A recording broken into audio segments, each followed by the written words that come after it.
speaking of Boogaloo, Virginia. Virginia's got some updates, too. This is hysterical, by the way. I've told you for weeks now, pay attention to Virginia. I don't cover it every single day, and I know that some of you want me to cover it every single day. Can't do that, all right? But when there's a development in it, we will update you just as we have continued to do throughout this entire process. So gun owners basically descended on the Capitol, all right? So they banned firearms in the Capitol last week. There's several pieces of legislation that have been introduced in Virginia, and they're all anti-Second Amendment stuff, right? Now, the governor is kind of backing off of his initial support for AR-15 bans. The guy who got caught wearing blackface and racist costumes and then admitted it and then tried to do... So one of the cringiest things I think I saw all year last year was when he offered to still do the moonwalk. You remember that? When he offered to do the moonwalk and his wife shut him down. He's at that press conference. That's why I was dressed up in blackface, because I was going to do the moonwalk. I'm pretty good at the moonwalk.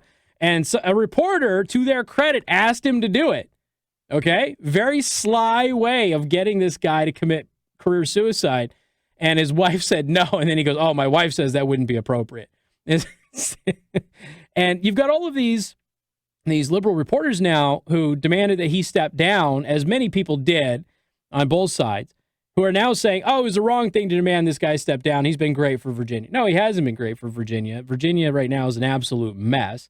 And this is probably the closest we have come to a major shooting incident involving government versus the citizens in a long, long time. Okay. So they've descended on the Capitol, and there's some pieces of legislation that the governor will not vocally say that he supports. We assume privately he does. It all depends on if he believes it'll be career suicide for him to sign them into law. Virginia is pretty pro-gun, but there is a political split that is dead even in that state. The gun owners are attending the National Rifle Association's Legislative Action Day at the Virginia State Capitol in Richmond, because that is when the first hearings on the issue start in the Virginia State Senate. Now, here's the funniest part about this entire thing.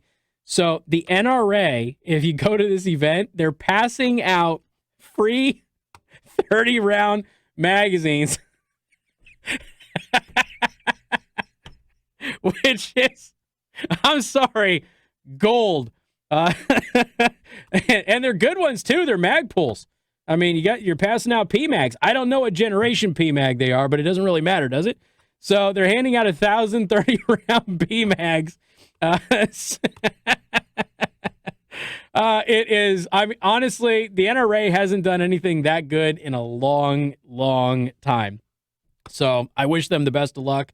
I hope this thing dies down a little bit, and I hope that these bills die. But, we'll see. Keep a very close eye on Virginia, folks. This is very close to erupting. And again, be aware, the media is going to smear this as a bunch of white supremacists, sovereign citizens, and things like that. They're going to find any little thing to exploit in the press to turn the general public against the pro-Second Amendment people that are there, who are just your average everyday people who just don't want the government to infringe upon their Second Amendment rights. But they're going to do everything they can to spin it that way. So the people in Virginia also need to police their own ranks to make sure none of those folks who might very well be bird dogs.